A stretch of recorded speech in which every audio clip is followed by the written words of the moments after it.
Hello, Combat here, and welcome back to another Marvel Snap Decks of the Week. As always, these decks range from meta to off meta, just fun. I try and give out 10 fun decks when I do this. If you want 10 meta decks, there's plenty of people that do the 10 best decks. Before we get into the video, don't forget to like, comment, subscribe. It helps me a lot. I'm trying to hit 10k subs. We're a couple of hundred off right now, and liking on the video helps me a lot with the algorithm, and I appreciate it a lot. After the video, we'll talk about this week's new card, which was War Machine. But for now, let's get into the decks. First deck is a negative deck. Mr. Negative's a weird card. I actually like Mr. Negative. I wish he was a little bit better, but at the same time, I don't, because the high rolls on Mr. Negative are crazy. There's plenty of ways you can play this. You could go Surfer, but I've already got a Surfer deck in this list, so I didn't want to do two Surfers. So this is more like a Panther type stuff. So we've got a lot of the zeros. Zero power stuff, Mr. Negative, and you pull them out with Jane. Null's in here, so you make a big Panther and use Zola, and then you null, ideally. Or if you're going against Destroy Null, you can change for another card if you want to. I don't really like Null in these decks, but it also can win you games. So that's it for that deck. Next deck is a Loki deck. I actually like Loki. What I like about Loki is the fact that it's kind of flexible. I like decks that are kind of flexible, right? And Loki can be flexible, like a good Cable, Mirage, stuff like that can help you out a little bit, like Mariah Hills and stuff like that, and let you go off, change your game plan and play different stuff and surprise people. And then Loki is just, you know, you take their cards and play them better than they can because they're cheaper, which is nice. And then obviously you've got Mockingbird in here because you're going to be playing a lot of cards that aren't yours. This is a different version than most will play.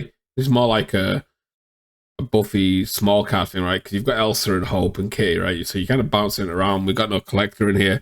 We've got no Agent Coulson because we've got Shang-Chi, Mockingbird, and Mobius. So it's a different version. Really nice. Next up, we have Cerebro 2.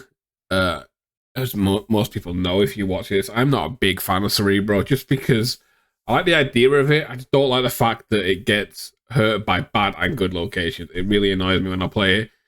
Like, it's already you trying to avoid like the negative locations and stuff like that, and then but you've also got to avoid the buff locations. I wish there was a way that Cerebro didn't affect that. Maybe if it was like base power, but then it adds up some weird stuff. I just don't know. It's a bit awkward. That's why I'm not a big fan of it. But Cerebro 2 is actually really solid.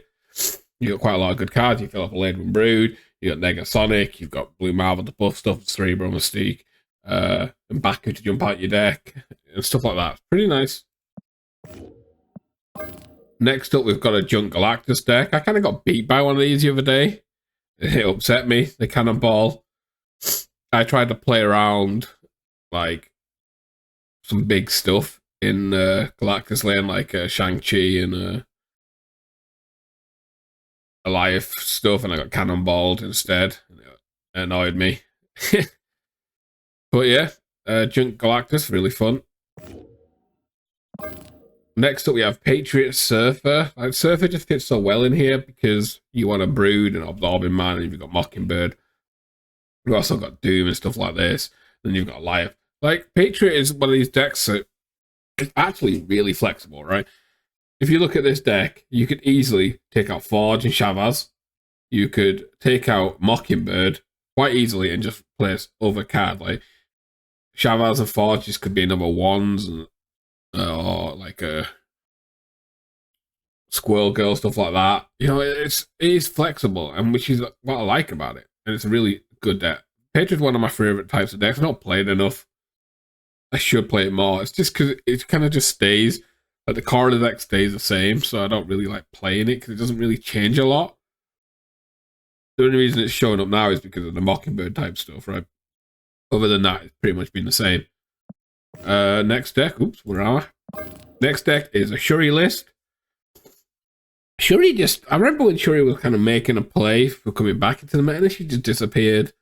This is a little kind of a hybrid type Shuri stuff, so instead of like a Red Skull type stuff like that, you just kind of got like Hope bounce like, it's a kitty package, right?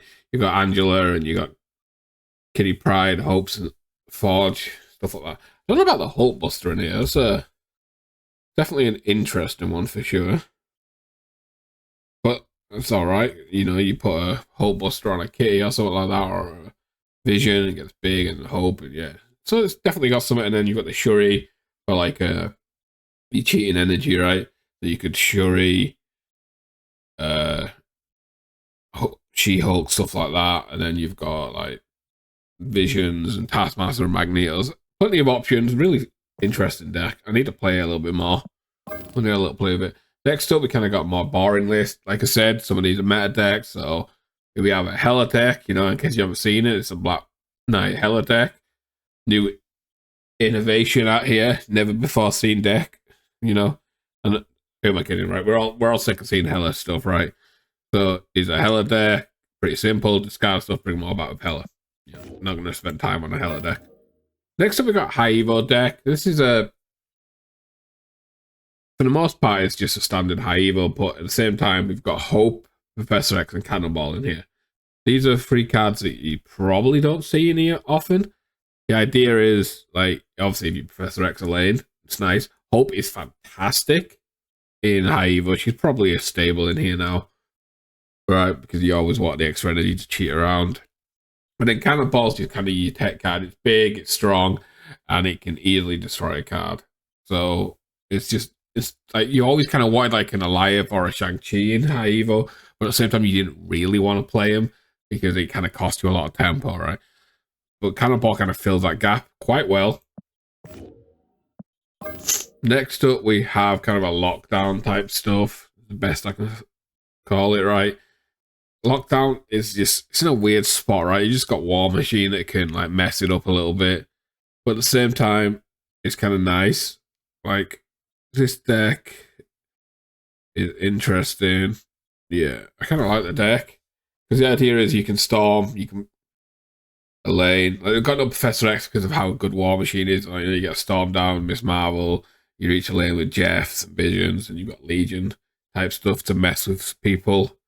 And if you want to, you can War Machine, and then it leaves you the option that you can play in the Storm location if you haven't already.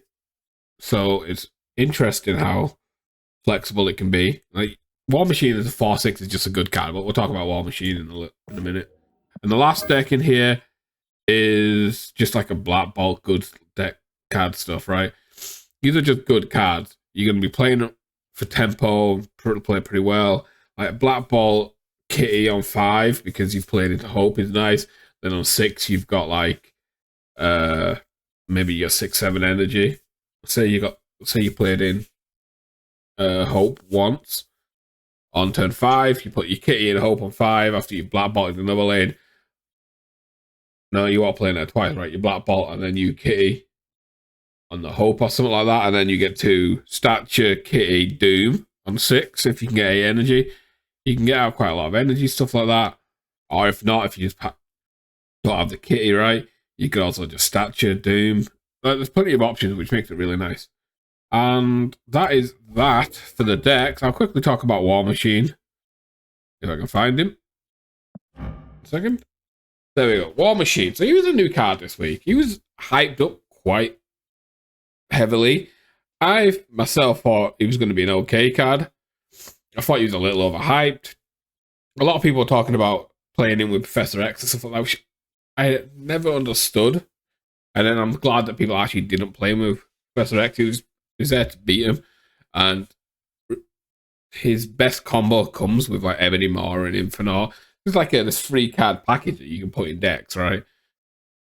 It's not great, but being a 4/6 is what makes him good, I think. Like, pushing him over. Like, if he was a 4/4, he'd feel a lot worse. If he was a 4/5, a little bit worse. But 4/6 is already a good tempo card, especially if you've got a Zabu in your deck or something, like making them a 3/6. It's already good.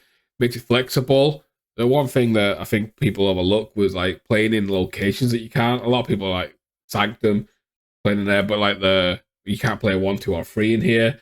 Opens up that, or the 4, 5, 6, like the big house and stuff like that. Opens up them locations, which is absolutely fantastic. And if you don't have him, he'd have been a card to buy this month or open up Spotlight caches. So yeah, I think he's definitely worth picking up. And that's it for the video. Don't forget to leave a like, comment, subscribe, all that good stuff. And I'll catch you tomorrow for another video. Peace.